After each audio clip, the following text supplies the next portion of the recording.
And you also remember in the run-up to the 2024 December elections, leading members of the NDC, including the current finance minister and the current agric minister, they all said if we were given the opportunity to come into office, the minimum they will offer the cocoa farmer would be 6,000 cedis per 64 kilo bag of cocoa. If you look at their manifesto, a lot of promises have also been made, including cocoa, the operationalization of the cocoa pension scheme, as well as healthcare for the cocoa farmer. When they were taking office, the producer price of cocoa, the farm gate price, was 3,100 Ghana cedis. And I remember the finance minister saying Nanadro was a cheat and that he was cheating cocoa farmers and wicked, and that he was cheating cocoa farmers big time. They increased the cocoa price from 3,100 to 3,225 and subsequently to 3,625. Yesterday, when the emergency cabinet meeting was called, we were expecting that the president was going to give a directive that the finance minister should find money to pay cocoa farmers who have sold their produce to the license buying companies. This morning, we were waiting for the press conference at 11 o'clock. It didn't happen. 1 o'clock, it didn't happen. It started somewhere around 2:30 thereabout, only to hear that the producer price has been slashed by more than 1,000 Ghana cedis. 10 million. From 3,625 to 2,587. This has never, ever happened in the history of this country. Why are we treating cocoa farmers this way? Why? Cocoa farmer has never enjoyed the full benefit of the FOB. Never, ever. Sometimes we even pay them 40%. Cocoa farmer has sacrificed for this country. And in fact, if the cocoa farmers' farm gate price is going to be reduced by almost 30%, then everybody's pay in this country should also be slashed by that margin. Is the chief executive officer of COCOBOD, his allowance and salary, is it going to be slashed by the same margin? I am sad. Today is a sad country for everybody. And I think the president should come again. Cocoa farmers deserve better, and they should not be treated like trash. I thank you very much for your attention. Enura Mobetia, President Kase offer emergency meeting. Then you know say emergency meeting now offer no. Edi asem papa beba. The na meeting na so obekase finance minister. Kwa we sika na fa betua akuafoka. If is anya na nko na cocoa price akofom. Ye wura kofo abreso cocoa price akofom. Kofo pe kwan papa so edi tua akuafoka. Ye wura omampanyin kufo ado abreso. International price akofom omampanyin pe kwan papa bi so edi tua akuafoka. Akuafo na hwe Ghana saa free set tate kwahye bi cocoa buy 1879. Ni efre na FOB. Price ade bi ekogye no international market no. Yemfa ni nyina ma akuafo da. Da bia yetua ne kese na 70%, ohemu chechemu aduoson. Eduru me bi kra etimi ba fom 40% pen ye de ma akuafo. And the international price akofom a afepe na omubu man ye o. Afepe na wate akuafo wo mo akatua wo de ma wo mo so 10 million o nti akuafo wo mo nya de yan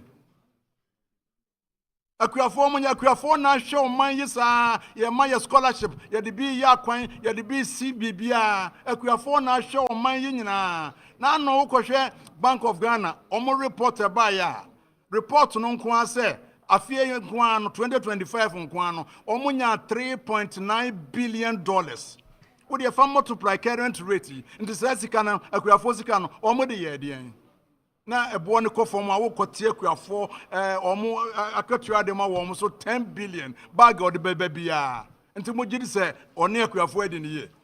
Yaba Twaba, Assembly and the anti free, Yerrico Poco, Assembly and the anti free, Yerra, Atoforcing ho. Senya me ya dum mahama na mu o se wonni kokofo akopa asase wonni kokofo akopa asase enti asase ayen kopɛ na enu nie resetting no enu nie resetting enu nie so ahu na yɛnti ne panyinsɛm da sɛ yɛti koko akuafo ɛboɔ koko akuafo na ahwɛ o man yi saa enti media mesrɛ si etiko kwakuafo boso dia ene ye Ghana ha ene ye adwuma nyina yanti obia koko na katua so ene okoko border chief executive monkohwe ne office ba bia na ne manager office wo ho na wode aye dan ne monkohwe ne fie asiasi a waye afi nkoa wato Land Cruisers 4 na ane de yente so enti na katua ne ye bete so. Yeah, but this one, I mean, Rahopa, Dami Raho, Casepa, a Yadami Mammy Wuye. And Nadia, a Yachasadianum. A Yacham, until Sramomunam from a non tumbi. Yan switch my Aquafo, Naya, a Aquafo, I show my Yisa, Bapumane, I don't need to Amasa. I don't need to Amasa, until I throw my penny, yes, someone my penny, so I'm rebium.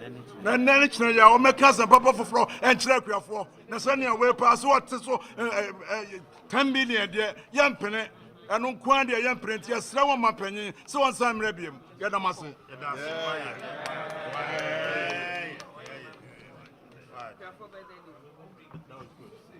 So, ladies and gentlemen of the press,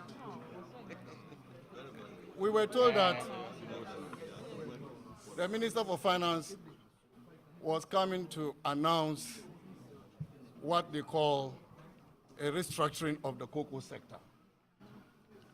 We are very surprised that the minister rather used the opportunity to shortchange cocoa farmers. Before we left government, we introduced a turnaround strategy for COCOBOD, and we worked on this with the IMF. This strategy was intended to comprehensively restructure COCOBOD. What is happening today in the cocoa sector is not surprising to us because this government has failed to implement the COCOBOD turnaround strategy. That is why COCOBOD is facing these challenges.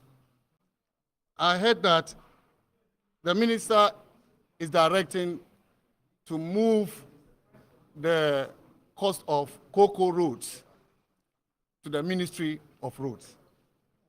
This measure was in the strategy, the turnaround strategy that we handed over to them. It took them 1 year. They have not implemented it. Only because there is now crisis in the cocoa sector, the minister has rushed to announce this measure, which the minister was well informed about in the strategy for turning around COCOBOD, which we handed over to them. They were also supposed to legislate a transparent pricing policy for cocoa.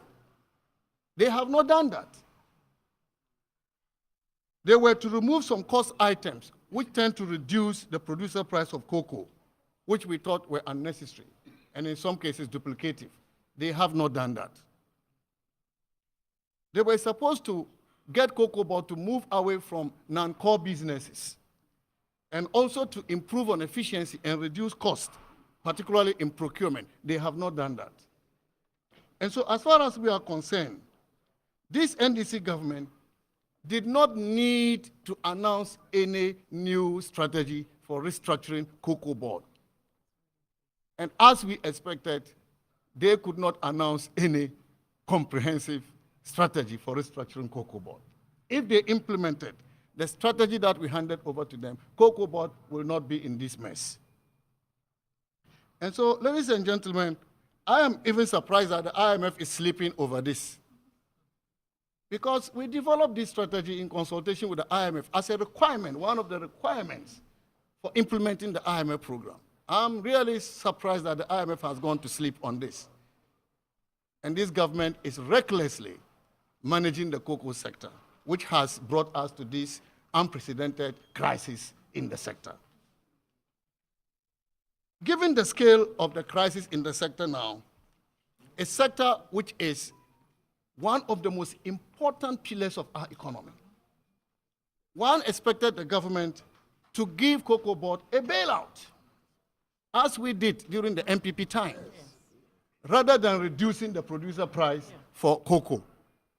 A bailout would have been necessary, particularly at the time we are told that the economy is strong and resilient. They said they are better managers of the economy. An economy that is better managed cannot pay cocoa farmers. An economy that is better managed reduces the producer price of cocoa. And so Ghanaians can see the deception and the narrative that the NDC government brought to them about our government, the previous MPP government, as having badly managed the economy. Ghanaians can now see who is better managing the economy. Ladies and gentlemen, the cocoa of Ghana, Ghana's cocoa, is now considered more expensive. And this has been confirmed by the CEO of COCOBOD, my friend Randy Abe.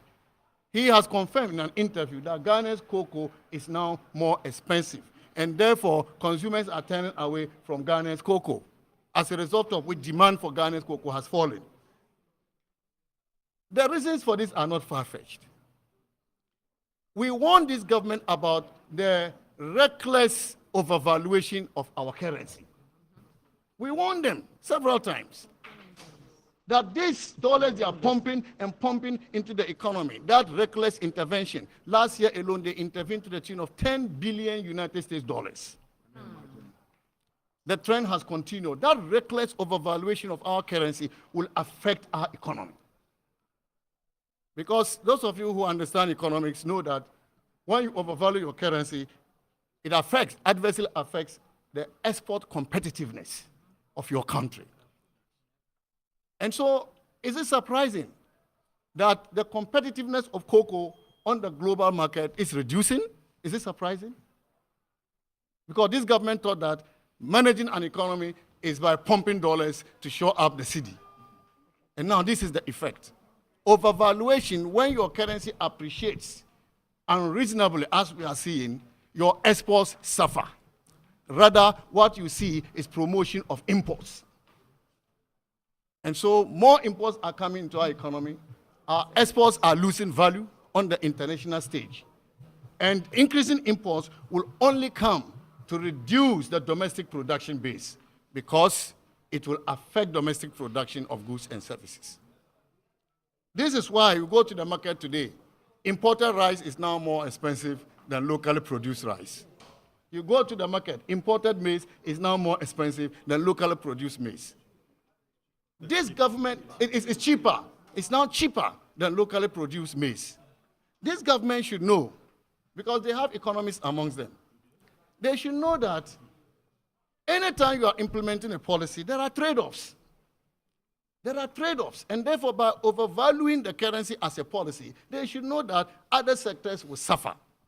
So what a responsible government has to do is to achieve what we call policy equilibrium. Policy equilibrium, so that all sectors are protected. I'll give you an example. They tell us that inflation is now 3.8%. Good, isn't it? It's good.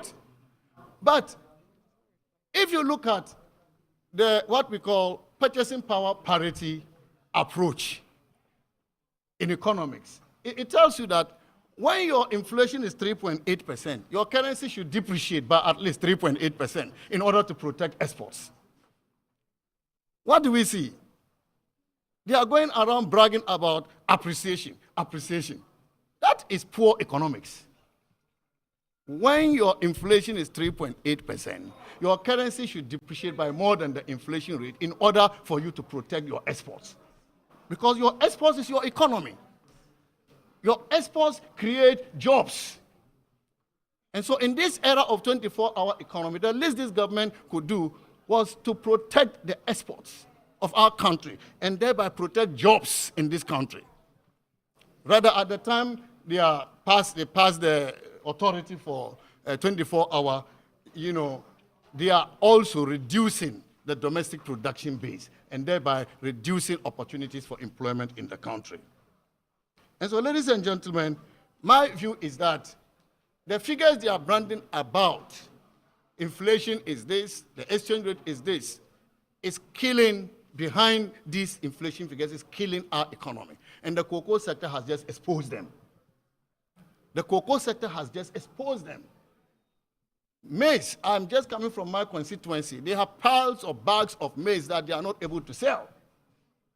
Because people will go to buy the imported maize at the expense of locally produced maize. And so the efforts our farmers are putting into this work to save our economy, to save our country, to feed our country, this government, the NDC government, is recklessly undermining all these efforts. And it won't be long before Ghanaians will see the reality of this government. So I thank you very much.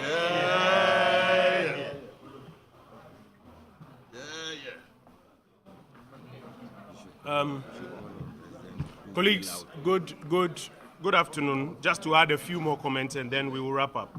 First of all, we are of the view that we did not need, the Republic of Ghana did not need an emergency cabinet meeting just for the purposes of discussing how to pay cocoa farmers.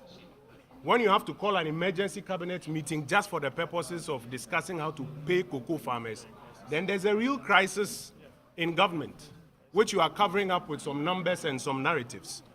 In the previous MPP era, payment of cocoa farmers was a matter of regular procedure. Now emergency cabinet meetings are being called just to discuss how to pay cocoa farmers. But to the more substantive argument, first of all, the announcement that COCOBOD should immediately pay them, that announcement is of no effect. Because that announcement presumes that COCOBOD has the money and was deliberately refusing to pay the farmers. Is that what was going on? No. Because if this whole press conference is about the fact that the government went to a cabinet meeting and has instructed COCOBOD to pay the farmers, seriously, it raises more questions than answers. Because unless you are saying that the money was available and COCOBOD was refusing, then what the government should be doing specifically is instructing that emergency liquidity assistance should be released to COCOBOD to pay the farmers, not an announcement that they should be paid. But we don't want you to forget the two main causes of the crisis we're having in the cocoa sector now. Two main causes. Number one is that the new managers of the cocoa sector have reset the trading program of COCOBOD. We used to sell about 70% on forward sales and 30% on spot. They argued that that was an incompetent approach and decided to change it. And now they are selling about 70% on spot.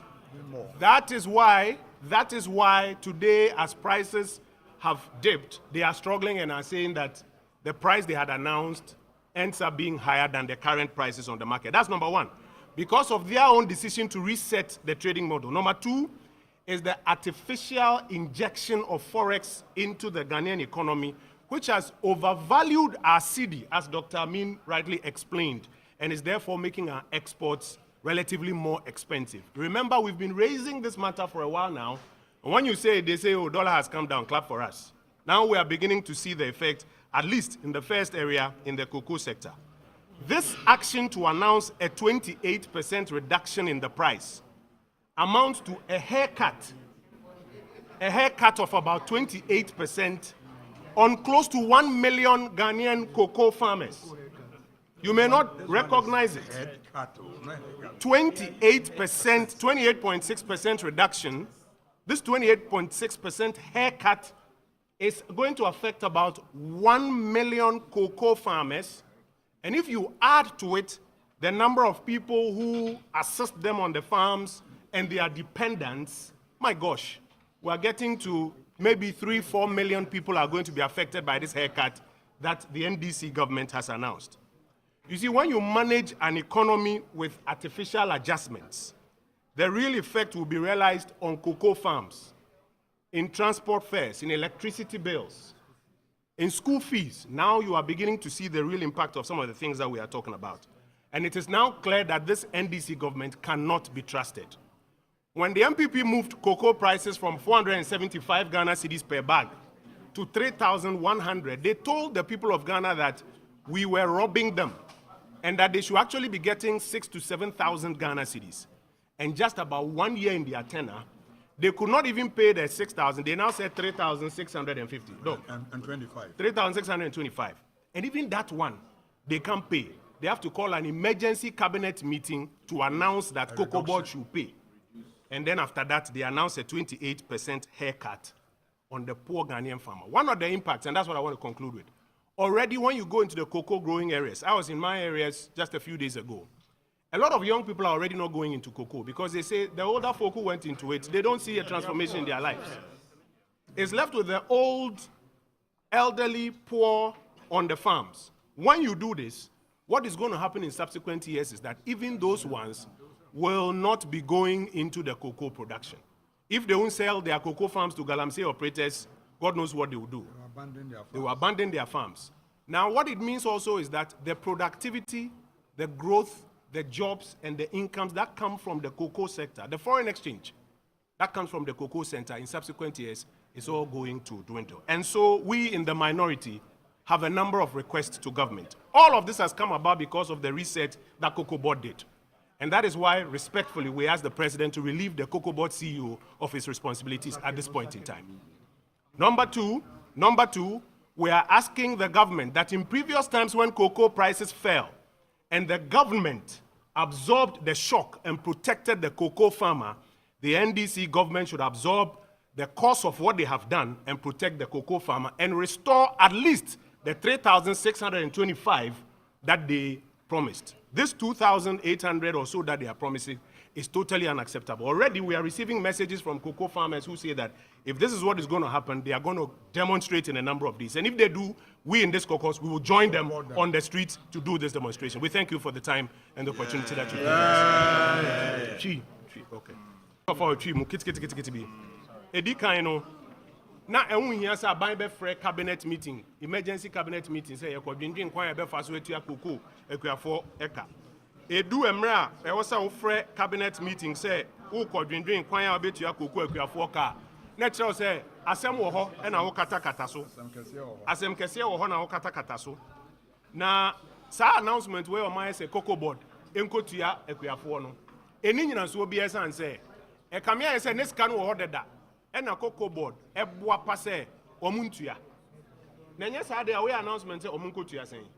There was a binding and say, or chef finance minister and I, we know Cassani say, Precope, Oncope Sika, the friend emergency liquidity assistance, Emma COCOBOD, na COCOBOD infinity. Sanya Sana Becase, or munkotua Omcadi, and then the chess and escan woho. Now brony trimodintin and onye day, untua. Now, a then I cover whereby, and person more beefing your mammy, no cover whereby, back on say. Aban we buy no mas sakra o mas sakwan e fa so ton ye koko first na ye de ani hwe daache ebo future prices and as forward trading na ya ton o hanchichemu edioson 70% on buy no mo se yen nim ye nti o mas sa no o mapam mpanifo ni bi ye de o nkofo abehim ena na o mas sa no se o mo beye 30% on futures. This is ChannelOne TV. I am Ofoase Ayirebi. We brought to you a press conference by the minority in Parliament. You just heard the Kojo Oppong Nkrumah, the Ofoase Ayirebi member of Parliament, and also the member on the Economy and Development Committee of Parliament. There was also Dr. Amin Adam, who is the former finance minister, and also you had Isaac Oppong, who happens to be the minority ranking member on agriculture. Now, they've been talking about a number of things regarding the cocoa sector. Earlier, we had the finance minister address the public on issues regarding financing to cocoa farmers. Well, they indicated that the cocoa crisis that we are seeing, one of the reasons is that COCOBOD in 2022 their financing had deteriorated, and so it led to default in some payments, and there was some restructuring in the cocoa bills in 2023. But the minority says there's actually a haircut in what is going with regards to the new producer price that we've seen. That is, they're saying that the slashing of the price is going to, not really help farmers. And with what we are seeing, they're saying that the 70% of FOB guarantee in the new COCOBOD bill, which now we know is expected to be presented in Parliament, is not going to reflect in farmers' pockets. We have here in the studio Nana Tufo-Boateng, who happens to be the head of news, monitoring events with regards to what is happening in the cocoa sector. Nana, you're welcome. With what a minority is saying, let me first pick your general comments on their press conference. Well, you'd expect the minority to react to the government's announcement of the reforms in the cocoa sector. And this will be because, as a minority, they're supposed to exercise their oversight, of course, being members of Parliament. But again, recall that the minority earlier held a press conference highlighting the challenges in the cocoa sector and throwing some demands at government for government to immediately raise money to pay the farmers. The farmers have not been paid since October. You know, the season starts between September and October. So payment hasn't been done since then. And so the minority had cause to complain, held a press conference earlier. Subsequently, the president called an emergency cabinet meeting. We're actually expecting the reforms to have been announced yesterday, but Minister in charge of Government Communications, Felix Kwakye-Ofosu, did tell us yesterday after that cabinet meeting that the finance minister was going to announce some reforms today. The finance minister has gone ahead to make those announcements, covering a wide range of issues, administrative processes, legislative instruments to be presented, if you like, the redirection of cocoa road debts to the finance ministry, moving that away from COCOBOD and all. And so COCOBOD itself, restructuring to be happening there soon. Even calling for a forensic audit into COCOBOD and its operations. Clearly and obviously, the minority would have listened in to that particular announcement, would have watched the press conference by the finance minister and have jotted down their own points where they see lapses and what they think can be done to, if you like, restore cocoa to its former glory as our biggest foreign exchange earner. If you listen to Dr. Isaac Yao Opoku, who is a ranking member on the Food, Agriculture and Cocoa Affairs Committee of Parliament, the press conference basically was broken into three parts. And you notice that, so there's a ranking member on Food, Agriculture and Cocoa Affairs. So he is a cocoa person, an agric person, speaking to the impact of the reduction of the cocoa producer price, the farm gate price, on farmers. Then you had Mohammed Amin Adam, MP for Karaga, but also a former finance minister, speaking to, if like, some strategies or policies they left behind, and saying that if same had been implemented, we wouldn't be where we are today. And then, of course, Kojo Oppong Nkrumah speaking to policy, because he's a member of the Economic and then Policy Committee of Parliament. So basically, that's how they structured that. Yes, and you had the former finance minister, Dr. Amin Adam, related it to the economy and the currency. Well, he said that the overvaluation of the overvaluation of the currency is resulting in what we are seeing in the cocoa sector. Clearly, because so if the cedi is gaining strength as against the dollar, mind you, we import with dollars, we export with dollars. So if the cedi gains strength as against the dollar, what happens is that you are able to import more. And then your exports are restricted because now the price of your produce on the international market becomes more expensive as against other countries who are exporting same produce. And just as was mentioned, same has been admitted by the CEO of COCOBOD, Dr. Randy Abe. What is happening is that, and for them, they relate it to the forex, or if you like, the strengthening of the cedi. Well, it can also be debated, but we'll leave it to what the reason they are ascribing to it. What happens is that this will impact the revenues of COCOBOD, because now buyers on the international market will begin to look for cheaper options. And so you are looking at countries like Cote d'Ivoire, Nigeria, Ecuador, Brazil, okay, because they are also producing heavily. Yeah. And then, but it's what helps us is there's the quality of our cocoa that gives us that, if you like, strength over these other countries. Yeah. However, if our prices are not competitive, and if this is as a result of our forex, our currency gaining strength against the dollar, which of course is the trading currency when you go on the international market, then there's a challenge, because then your produce becomes more expensive. You are unable to beat competition based on pricing. And I don't think on the international market, quality alone will take you there. Pricing is also very, very important. So that is one of the reasons they ascribe to the crisis that we are facing. The other one also, as mentioned by Kojo Oppong Nkrumah, will have to do with what they say is a reset of the trading module by the current CEO of COCOBOD, for which reason they are calling for his immediate dismissal.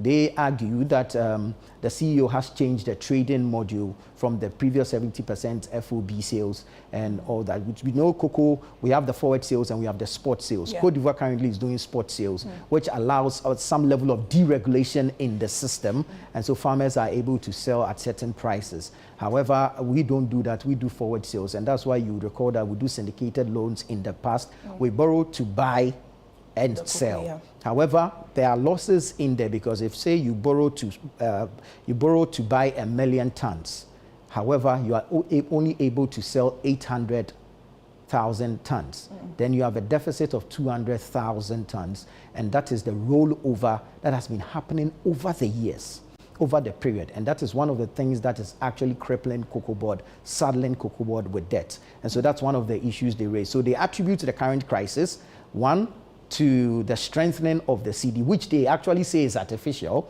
because they think government continues to artificially pump in more dollars into the system, and that weakens the dollar as against the CD and affects revenue of COCOBOD.